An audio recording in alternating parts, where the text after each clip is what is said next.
Y'all, it's Wednesday, March 6th, 2024. I, of course, am Hammer with your daily mortgage rate update. Glad to have you here. Remember, you can join me live each and every day, 9:30 a.m. Eastern time as I host this show live. Love having all of you here. If you're here live, say good morning. If you're watching on the replay, don't forget to give me a hashtag replay in the comments. Let me know that you were here, whether you're on Facebook or on YouTube. If you're on Facebook, don't forget to smash that like button, tag an hello friend, share us in a group if you can log in. I'm having so many problems with Facebook. Won't take my password, won't let me reset my password, tells me the code it sends me isn't any good. Their system is foobarred, but that is what it is. But if you're watching on YouTube, which is probably why my numbers are down this morning, if you're watching on YouTube, we love you there too. So go ahead and give us a thumbs up and say hello in the comments. Remember, you can sign up for our written lock advice, www.ratelockadvice.com. That has already gone out for the morning. Get that to your inbox each and every weekday morning, absolutely free of charge. You can also sign up for our text alerts, www.ratetextalerts.com. $7 a month. Can't beat them. You should join them. Definitely check them out. Check us out at originatorssuccess.com. If you are a mortgage loan originator, find out how we can help you get loans from Google and social media. And if you'd like a reminder about when I'm going live each and every weekday morning, go ahead and use this cool QR code or go to hmmr.io/live-reminder. And we'll give you a reminder about that as well. So let's say hi to the live folks here this morning. See who we got in. We got Mr. Jerry Avila. Good morning, Jerry. Hope you are doing well, my friend. We got Michael Love. Good morning, sir. Glad to see you. Glad to have you here. Nicole Semerad. Good morning, Nicole. Bobby Searson. Mike Tebow. Good morning, all. Mr. McAllister. Good to see you, friend. Great to have you here as well. Mallory Fodiatis. Good morning. Letitia Elliott. Great to have you. Kenny Rivard. Good morning. What's it like over by all of y'all? Today it's cold here, 47 and rainy in the Smoky Mountains here this morning. Michael Love, good morning, sir. All right, let's get to the good stuff. Y'all want to know what's going on this morning. Anyway, rate sheets today should be better than yesterday. Should be some of the best pricing we've seen in about 3 weeks, actually. We've really seen some nice, steady improvements over the last few weeks. Let's go ahead and take a look at the chart. Over here with these green bars, these green candlesticks, we've been improving now for over a week, and that's why we've seen rate sheets consistently improve. When we look at these mortgage-backed securities, we want to see them in the green. We want to see this number going up. This is the value of the coupon, and we want them, the higher that they sell for, the better your rates get. So today we're at 99.45. That's about 20. Oh, look at that, 25 basis points better than where we were at yesterday. That's a big difference. Where we closed on Tuesday, the 27th, we closed at 98.58. We're almost 100 basis points higher. That generally means you're going to be about 0.25% in interest rate better than where we were a week ago. That's usually how that plays out. Curious to know, what do your rate sheets show? How much higher are you? How much better are you? Generally, like I said, you should find about 100 basis points in bonds, should be about 0.25 point in interest rate better on your rate sheets. Let me know in the comments if you're getting that. If you're watching on the replay, I want to know in the comments from you as well. Good morning, Ron Siegel, Jordan Ross, Tom Dedmore. Good morning, Lisa. Hope you are doing well in Ohio, my friend. Scott Menser, good morning, sir. Great to see you as well. So 10-year treasury yield, let's talk about that. 4.11. Again, also the yield, we want to see this go down. So mortgage-backed securities, we want them to go up. 10-year treasury yield, we want that to go down. That is coming down. That is testing this 100-day moving average, this red line. I'm not too worried about testing the technicals, though, especially heading into Friday's jobs data. That's going to blow the technicals either way. And I really do think, we are due for a better labor report than what we got. I think we're going to see revisions to January's data. I think we are going to see lower. Again, I don't have a crystal ball. I could be dead wrong, but it generally historically does work out that way. And I think we're poised to see it. Markets are looking for a win right now. All of this stuff working well. Reprice risk on the day is low. It's unlikely that we have to worry about things getting worse now. It's currently 9:35 a.m. Eastern time as I sit here with y'all and we enjoy our cup of coffee. We got the JOLTS data coming out at 10 a.m. JOLTS is job opening and labor turnover survey. It's a Bureau of Labor Statistics report. Didn't used to get a lot of street cred. It really was a non-event. We never even talked about it. But because the labor market is so strong, it is a big deal right now. And we'll be watching that. So if that shows weaker than expected jobs data, if actually the number of openings is lower than what was expected, then that could send bonds improving even higher today, really, really help out when rate sheets come out. So that data is going to come out. And most lenders are generally going to price after they've seen that data. They want to kind of see what reaction bonds have before they send out pricing. So after that data comes out, we should be all right. Fed Chair Jerome Powell does testify today in front of Congress. He will start out in front of the House Financial Services Committee. Sometimes I get all goofy and I say the House Banking Committee, but it's the House Financial Services Committee, and then tomorrow the Senate Banking Committee. He does an encore performance tomorrow, the same thing. But take a look on his prepared statement this morning and what he had to say. Let me pull this up so y'all can see it as well. Let me pop this over here. Looks like things are running slow on this today. There we go. All right. So looking at his prepared statements, they've already been issued. Even though his testimony starts at 10 a.m., the prepared comments have already come out. And it's a lot of the same thing that was already saying. He talked about how the economy is still doing well and labor market remains relatively tight. Supply and demand conditions have come into better balance. And again, this is really what they're looking at. Since the middle of last year, payroll jobs have averaged such and such, unemployment 3.7%. This is why we're looking at Friday's data, because markets are watching Friday's data. If this unemployment number jumps 3.8, 3.9, that's going to help mortgage rates improve a little bit, depending on how many new jobs are created for non-farm payroll on Friday, and the revisions to last month going to be a big deal. A couple of things here.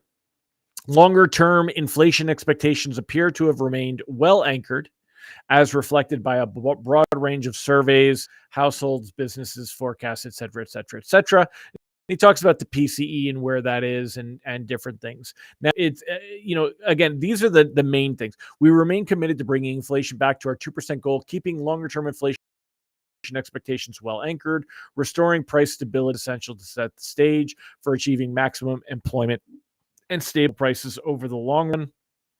Is what he's doing here. He said basically they don't want to act too soon. They don't want to act too late. They're kind of using that Goldilocks line again.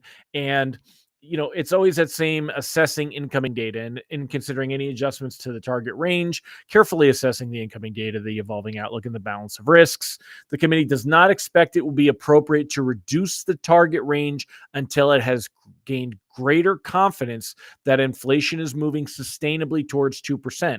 So remember, we're going to get the CPI inflation data next week. Now, it's not the PCE, but it is a big deal. So that CPI inflation data comes out on March 12th. If that shows continued improvement to inflation cooling, that's going to help rates improve as well. So the outlook very much remains what we have seen. Rates seem to have peaked. If we go back and use, say, Mortgage News Daily as a reference point, rates peaked back a week and a half ago. And it looks like markets are adjusting to the idea that the Fed is not going to start cutting rates until June or July. If we take a look here, the March meeting has not changed. It is basically 0% expectation that we're going to see a rate cut on March 20th, but they are going to be listening for what comes next. The May meeting at about an 80% expectation that the Fed will continue to leave rates unchanged. Based on what the Fed is saying, markets believe that they're not going to act till the second half of the year. Now, maybe June, right? Because June is that last part of the first part of the year. And there's some expectation here that's improving a little bit that we could see some action. Remember, this was up to about 40% just the other day. If we do a little bit of the compare feature here, let me click compare. There we go. So we were up to, 40% a week ago, and that has dropped down to 27%. So markets have kind of eased back. If we get labor data that shows that the labor market is softening, and if we get next week's inflation data showing that inflation has improved again, or maybe even more than what's expected, that could really help rates to fall back down. We're kind of on the cusp right now. Mortgage News Daily showing rates at 7.03. We're going to call this 7%. We could be back on the cusp of seeing conventional conforming base rates fall back into the sixes. Again, using Mortgage News Daily as the reference point and kind of putting us back where we were in early February. And it's a good chance that we're going to see that happen. So we want to go ahead and continue to cautiously float everything. Actually, I'm going to even amend that, and I'm going to say cautiously float anything that is closing under 30 days, right? But yet anything 30 plus days, I would not consider locking at all. And remember back in February when people were saying, what about loans closing in April? And I said, it's, you're not going to like the idea, but you're going to want to continue to float those because I expected that we were going to see rates creep up and then we would see them creep back down. And I think we're going to continue to see rates creep back down as we go through March. We need to get some help from that labor data. We need to get some help from the CPI data. March 20th, we're going to have the conclusion of the Fed meeting. Powell's press conference, everyone's going to be looking for signs that it could happen in June, that maybe May is on the table, especially if we get really weak data for any labor report or really good data for that inflation. That's going to make a big difference there. So Mike's talking about the ADP report. And Mike, I don't really worry about the ADP report though, compared to the BLS report. Number one, you're not factoring in government jobs is a big piece of that. Number two, I feel like the reports are so disconnected. I don't really look for one to have anything to do with the other, even though you think in theory, they're arguing the same thing. I also question the strength of the ADP report these days. But anyway, they adjusted their January numbers up. What do I think Friday number will do? I think Friday's going to revise their number down. The seasonal adjustments were a huge factor for Friday's labor market data. And that's not taken into account with the ADP stuff. Remember, ADP changed the way that they do their report. I think it was the middle of last year, if memory serves correct, but my memory could be wrong. But I do remember they changed the way that they actually, come up with their numbers, but they don't do the seasonal adjustments like the BLS does. That was a big deal. We knew it was going to be a big deal. I warned you that it was going to be a big deal. Same thing with the CPI with those seasonal adjustments. So, you're right. I've heard the difference is Friday includes government jobs. ADP doesn't. That's part of it. I know that Barry points that out. But even more so to me is the seasonal adjustments. That's the big thing that I won't worry about. Hi, Ms. Tenney. Hi, John Warner, Amy Santiago, Mike Morano, Jordan Ross. Great to see all of you as well. So anyway, I think we're in a good spot. I think we're seeing rates kind of creep back down. The question is, what's consumer behavior doing and how much of an advantage is that going to give us there? Generally, when we start to see rates start to creep down, people are going to want to see rates creep down even further. We're not in a position to see rates generally improve too much until after the Fed meeting. If we start to see an expectation that June could be a more likely candidate for a rate cut. And generally, depending on what markets will price in, we're not going to see rates drop a lot through the year, but we should see, mortgage rates hit low sixes, high fives, especially for govies. Taking a look here, let me click this back on and throw this up on the screen here. Again, right now, the probability of a June hike at about 25% that we'd stay the same. They're pricing in 75% expectation that we're going to see that first hike I'm saying hike, first cut. Thought I was past that. Anyway, I think we see one in June. I think we see a pause in July. I think we see another cut in September.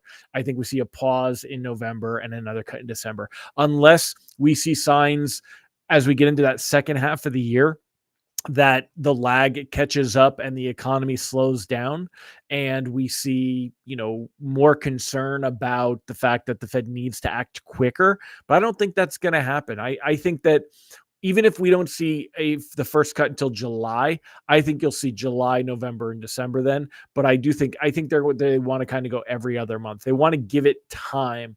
And the economy's been pretty stable. So unless that changes, remember, we were supposed to be knee deep in a recession a year ago, and it just really never happened. You could point out that people are struggling and all the other signs, and I get that. But when it talks to the real stuff, what does Ron say? Ron said markets seem to pay more attention to the reports that are manipulated by seasonal adjustments. Yeah. And as he said, no one pays attention to the ADP. However, they use their own data of over 25 million employees. It's too accurate for the markets to pay attention to. Yeah, exactly. It's kind of funny when it comes to that, right? So good morning, Katie Colgan, Julie Herman. When does the next CPI report come out? Julie asked. That comes out on the 12th, on March 12th, the BLS. So BLS CPI report dates. So March 12th is when we will get the next one. And then So we got March 12th, and then we'll have the meeting, Fed meeting on March 20th. And then the next Fed meeting isn't until May 1st. And on May 1st, so we're going to have March 12th, then we'll have the April 10th, and then we'll see that May 1st meeting. And then we're going to have May 15th and June 12th. And that one matches up to when the Fed has their meeting on June 12th. So that one, it kind of bunches up a little bit. Otherwise, we get one report between each of these next sessions, and that's where we'll be there. So good morning, Rob Stewart. Great to see you here as well. All right, y'all. Well, that's what we got going on this morning, and I'm going to go ahead and wrap it up. Y'all have a fantastic day. Ron Siegel said recession started October of 2023. Let's see if that prediction from Daniel DiMartino comes true. Just saw a note. It took 6.5 years for the NBER to call the 2008 recession. Yeah, we can get caught up, Ron, about whether calling it a formal recession, saying it was a recession. The reality is that, we're seeing things like when you look at the day-to-day stuff, right? We're seeing things like car prices starting to come down, new car prices coming down. Instead of being 10,000 over MSRP, you're getting breaks below MSRP now. That means that if the new car market is coming down, the used car market is coming down. So we're seeing some real life stuff like that. But, when it comes to other things, costs of goods and services, flights, eating out, hospitality, leisure, insurances, none of that stuff is getting down. And as far as people spending money, they're still spending money. It's money they don't have. We've talked about that. It's credit, but they're still spending it, and that's a thing. So thanks, Ben King. Great to see you here. Cindy Pulliam, good morning. All right, y'all. Ron said 50 cities are showing increased unemployment numbers starting in October. We need to see the revisions to catch up. Another manipulated report, but when we get jobless claims tomorrow, they're going to show around 200 and something thousand like they always do. And continuing claims very similar, not really going up. So, but I think Friday's data is going to be helpful. I really do. And I think we'll continue to see rates improve a little bit. These aren't huge improvements. I mean, we're talking about being down a quarter point in rate in the last week and a half, but at least we crested. We crested early. Again, rate sheets today should be down about a quarter point from a week and a half ago.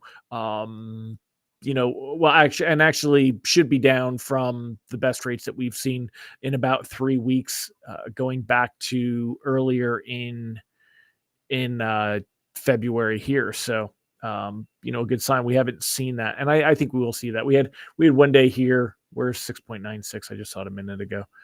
Back on the 12th. So Michigan was 70 last week, now 35. Are those seasonal adjustments? Are you talking about the temperature? Yeah, that's the whole global warming, climate change. There was an article in the Wall Street Journal this morning about how they're shooting water into the air to make clouds and how they're testing reflective particles in the air. And anyway, I don't want to go down that path. Y'all have a fantastic day. I'll see you tomorrow. We'll talk about what happened with the JOLTS data. We'll take a peek at some, what else we got going on tomorrow? There is some data. You got jobless claims.